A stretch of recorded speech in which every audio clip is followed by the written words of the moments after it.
శ్రీ సాయి సచ్చరిత్రము 3వ అధ్యాయం. సాయిబాబా అనుమతి, వాగ్దానము. భక్తులకు బాబా నియమించిన పనులు. బాబా కథలు సముద్ర మధ్యమున దీపస్తంభములు. బాబా ప్రేమ రోహిల్లా కథ. అమృతతుల్యమైన బాబా పలుకులు. సాయిబాబా యొక్క అనుమతియు మరియు వాగ్దానము. వెనుకటి అధ్యాయంలో వర్ణించిన ప్రకారం శ్రీ సాయి సచ్చరిత్ర రాయుటకు బాబా పూర్తి అనుమతి నొసంగుచు ఇట్లు నుడివిరి. సచ్చరిత్ర రాయి విషయంలో నా పూర్తి సమ్మతి గలదు. నీ పనిని నీవు నిర్వర్తించుము. భయపడకుము. మనస్సు నిలకడగా నుంచుము. నా మాటల యందు విశ్వాసముంచుము. నా లీలలు రాసినచో నవిద్య అంతరిచ్చిపోవును. శ్రద్ధాభక్తులతో వానిని వినిన వారికి ప్రపంచమందు వ్యామోహం క్షీణించును. బలమైన ప్రేమ భక్తి కెరటములు లేచును. ఎవరైతే నా లీలలలో మునిగెదరో వారికి జ్ఞానరత్నములు లభించును. ఇది విని రచయిత మిక్కిలి సంతసించెను. వెంటనే నిర్భయుడయ్యను. కార్యం జయప్రదంగా సాగునని ధైర్యం కలిగెను. అటుపైన మాధవరావు దేశపాండే వైపు తిరిగి బాబా ఇట్లనెను. ప్రేమతో నా నామం ఉచ్చరించిన వారి కోరికలన్నీయూ నెరవేర్చెదను. వారి భక్తిని హెచ్చించెదను. వారిని అన్ని దిశలయందు కాపాడెదను. ఎవరైతే మనఃపూర్వకంగా నాపై పూర్తిగా ఆధారపడి ఉన్నారో వారి కథలు వినునప్పుడు అమితానందమును పొందెదరు. నా లీలలను గానం చేయు వారికి అంతులేని ఆనందమును శాశ్వతమైన తృప్తిని ఇచ్చెదనని నమ్ముము. ఎవరైతే నన్ను శరణు వేడెదరో, భక్తి విశ్వాసములతో నన్ను పూజించెదరో, నన్నే స్మరించెదరో, నా రూపమును తమ మనస్సును నిలుపుకొనెదరో వారిని దుఃఖ బంధనముల నుండి తప్పింతును. ప్రాపంచిక విషయములన్నిటినీ మరచి నా నామమునే జపించుచు, నా పూజనే సల్పుచు, నా లీలలను చరిత్రను మననం చేయుచు ఎల్లప్పుడూ నన్ను జ్ఞప్తి ఎందొంచుకొనువారు ప్రాపంచక విషయములందు ఎట్లు తగులుకొందురు? వారిని మరణం నుండి బయటకు లాగెదను.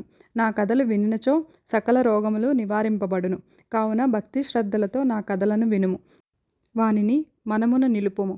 ఆనందమునకు తృప్తికి ఇదియే మార్గము. నా భక్తుల యొక్క గర్వాహంకారములు నిష్క్రమించును. నా లీలలు వినువారికి శాంతి కలుగును. మనఃపూర్వకమైన నమ్మకము గలవారికి శుద్ధ చైతన్యముతో తాధ్యాత్మము కలుగును.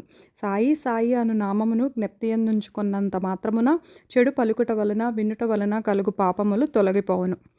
భక్తులకు వేర్వేరు పనులు నియమించుట. భగవంతుడు వేర్వేరు భక్తులను వేర్వేరు పనులకు నియమించును. కొందరు దేవాలయములు, మఠములు, తీర్థములలో, నది ఒడ్డున మెట్లు మొదలుగునవి నిర్మించుటకు నియమితులగుదురు. భగవంతుని లీలలను పాడుటకు కొందరు నియుక్తులగుదురు. కొందరు తీర్థయాత్రలకు పోవుదురు. సచ్చరిత్ర రచన నాకు నియమింపబడినది. విషయజ్ఞానం శూన్యమగుటచే ఈ పని నా అర్హతకు మించినది అయినచో ఇంత కఠినమైన పని నేనెందుకు ఆమోదించవలెను? సాయిబాబా జీవిత చరిత్రను వర్ణించగల వారెవ్వరు?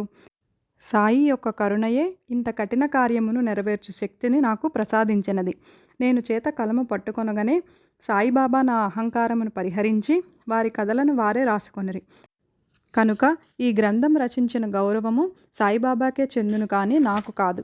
బ్రాహ్మణుడై పుట్టినప్పటికీ శృతి స్మృతి అను 2 కండ్లు లేకుండుటచే సాయి సచ్చరిత్రను నేను రాయలేకుంటిని. కానీ భగవంతుని అనుగ్రహం మూగవాణిని మాట్లాడినట్లు చేయును, కుంటివాణిని పర్వతం దాటినట్లు చేయును. తన ఇచ్ఛానుసారం పనులు నెరవేర్చుకొని చాతుర్యం ఆ భగవంతునికే కలదు. హార్మోనియమునకు గాని వేణువునకు గాని ధ్వనులు ఎట్లు వచ్చుచున్నవో తెలియదు. అది వాయించువానికే తెలియను. చంద్రకాంతము ద్రవించుట, సముద్రం ఉప్పొంగుట వాని వల్ల జరగవు. అవి చంద్రోదయం వల్ల జరుగును. బాబా కథలు దీపస్తంభములు. సముద్ర మధ్యమందు దీపస్తంభములుండును. పడవలపై పోవువారు ఆ వెలుతురుతో రాళ్ళు రప్పల వలన కలుగు హానులను తప్పించుకొని సురక్షితంగా ప్రయాణింతురు. ప్రపంచమను మహాసముద్రములో బాబా కథలను దీపములు దారి చూపును. అవి అమృతము కంటే తీయగా నుండి ప్రపంచయాత్ర చేయు మార్గమును సులభముగాను సుగమముగాను చేయును. యోగీశ్వరుల కథలు పవిత్రములు. అవి మన చెవుల ద్వారా హృదయమందు ప్రవేశించినప్పుడు శరీర స్పృహయును అహంకారమును ద్వంద్వభావములను నిష్క్రమించును. మన హృదయమునందు నిల్వ ఉండిన సందేహములు పటాపంచలైపోవును. శరీర గర్వం మాయమైపోయి కావలసినంత జ్ఞానం నిల్వ చేయబడును. శ్రీ సాయిబాబా కీర్తి వర్ణనలు ప్రేమతో పాడిన గాని వినిన గాని భక్తుని పాపములు పటాపంచలగును. కాబట్టి ఇవియే మోక్షమునకు సులభ సాధనములు. కృతయుగంలో శమదమములు అనగా నిశ్చల మనస్సు శరీరము, త్రేతాయుగంలో యాగము, ద్వాపర యుగంలో పూజ, కలియుగంలో భగవన్మహిమలను నామములను పాడుట మోక్ష మార్గములు. 4 వర్ణముల వారు ఈ చివరి సాధనమును అవలంబించవచ్చును. తక్కిన సాధనములు అనగా యోగము, యాగము, ధ్యానము, ధారణము అవలంబించుట కష్టతరము. కానీ భగవంతుని కీర్తిని మహిమను పాడుట అతి సులభము. మన మనస్సును మాత్రం అటువైపు తిప్పవలెను. భగవత్ కథలను వినుట వలన పాడుట వలన మనకు దేహాభిమానం తొలగిపోవును. అది భక్తులను నిర్మోహులుగా చేసి తుదకు ఆత్మసాక్షాత్కారం పొందునట్లు చేయును. ఈ కారణం చేతనే సాయిబాబా నాకు సహాయపడి నాచే ఈ సచ్చరిత్రామృతమును రాయించెను. భక్తులు దానిని సులభముగా చదవగలరు, వినగలరు. చదువునప్పుడు వినునప్పుడు బాబాను ధ్యానించవచ్చును. వారి స్వరూపమును మనస్సునందు మననం చేసుకొనవచ్చును. ఈ ప్రకారంగా గురువునందు తదుపరి భగవంతుని యందు భక్తి కలుగును. తుదకు ప్రపంచమందు విరక్తి పొంది ఆత్మసాక్షాత్కారం సంపాదించగలుగుదము. సచ్చరిత్రామృతం రాయుట, తయారు చేయుట బాబా యొక్క కటాక్షం చేతనే సిద్ధించినవి. నేను నిమిత్త మాత్రుడుగానే ఉంటిని. సాయిబాబా యొక్క మాతృప్రేమ. ఆవు తన దూడనిట్లు ప్రేమించునో అందరికీ తెలిసిన విషయమే. దాని పొదుగు ఎల్లప్పుడూ నిండియే ఉండును. దూడకు కావలసినప్పుడల్లా కుడిచినచో పాలు దారగా కారును. అలాగునే బిడ్డకు ఎప్పుడు పాలు కావాలనో తల్లి గ్రహించి సకాలమందు పాలిచ్చును. బిడ్డకు గుడ్డలు తొడుగుట ఎందును అలంకరించుట ఎందును తల్లి తగిన శ్రద్ధ తీసుకొని సరిగా చేయును. బిడ్డకు ఈ విషయమేమీ తెలియదు కానీ తల్లి తన బిడ్డలు చక్కగా దుస్తులు ధరించి అలంకరింపబడుట చూసి అమితానందం పొందును. తల్లి ప్రేమకు సరిపోల్చదగిందేదియూ లేదు. అది అసామాన్యము, నిర్వ్యాజము. సద్గురువులు కూడా ఈ మాతృప్రేమ వారి శిష్యుల యందు చూపుదురు. సాయిబాబాకు కూడా నా యందు అట్టి ప్రేమ ఉండెను. దానికి ఈ క్రింద ఉదాహరణ ఒకటి. 1916వ సంవత్సరంలో నేను సర్కారు ఉద్యోగం నుండి విరమించి తిని. నాకియ నిశ్చయించిన పింఛను కుటుంబమును గౌరవంగా సాకుటకు చాలదు. గురు పౌర్ణమి నాడు ఇతర భక్తులతో నేను కూడా షిరిడీ పోయి తిని. అన్నా చించనీకర్ నా గురించి బాబాతో ఇట్లనెను. దయచేసి ఈ అన్నాసాహెబ్ యందు దాక్షిణ్యము చూపుము. వానికి వచ్చు పింఛను సరిపోదు. వాని కుటుంబం పెరుగుచున్నది. వానికి ఇంకేదైనా ఉద్యోగం ఇప్పించుము. వాని ఆతురతను తీసి నిశ్చింతను కలుగచేయము. అందులకు బాబా ఇట్లు జవాబిచ్చెను. వానికి ఇంకొక ఉద్యోగం దొరుకును. కానీ వాడిప్పుడు నా సేవతో తృప్తిపడవలెను. వాని భోజన పాత్రలు ఎప్పుడూ పూర్ణముగానే ఉండును. అవి ఎన్నటికి నిండుకొనవు. వాని దృష్టినంతటినీ నా వైపు తిప్పవలెను. నాస్తికుల దుర్మార్గుల సావాసము విడువవలెను. అందరి ఎడల అనుకువ నమ్రతలుండవలెను. నన్ను హృదయపూర్వకంగా పూజించవలెను. వాడిట్లు చేసినచో శాశ్వత ఆనందం పొందును. నన్ను పూజింపుడు అను దానిలోని ఈ నన్ను అనగా ఎవరు అను ప్రశ్నకు సమాధానము ఈ గ్రంథము యొక్క ఉపోద్ఘాతంలో సాయిబాబా ఎవరు అను శీర్షిక కింద చెప్పిన దానిలో విశదీకరింపబడి ఉన్నది చూడుడు. రోహిలా కథ. రోహిలా కథ విన్నచో బాబా ప్రేమ ఎట్టిదో బోధపడును. పొడుగాటివాడును పొడుగైన చొక్కా తొడిగినవాడును బలవంతుడును అగు రోహిలా బాబా కీర్తి విని ఆకర్షితుడై షిరిడీలో స్థిర నివాసం ఏర్పరచుకొనెను.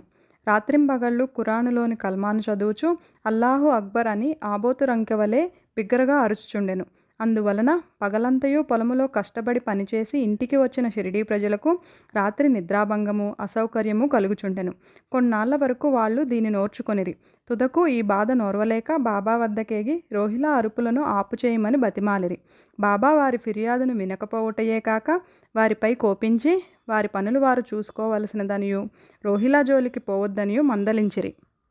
రోహిలాకు ఒక దౌర్భాగ్యపు భార్య కలదనియు ఆమె గయ్యాలి అనియు ఆమె వచ్చి రోహిలాను తనను బాధపెట్టుచున్నదనియు రోహిలా ప్రార్థనలు విని ఆమె ఏమీ చేయలేక ఊరకుండెననియు బాబా చెప్పెను. నిజముగా రోహిలాకు భార్యయే లేదు. భార్య అనగా దుర్బుద్ధి అని బాబా భావం. బాబాకు అన్నిటికంటే దైవ ప్రార్థనలందు మిక్కుటమగు ప్రేమ. అందుచే రోహిలా తరపున వాదించి ఊరిలోని వారిని ఓపికతో ఓర్చుకోమని ఆ అసౌకర్యమును సహింపవలసినదనియు అది త్వరలో తగ్గుననియు బాబా బుద్ధి చెప్పెను. బాబా యొక్క అమృతతుల్యమగు పలుకులు.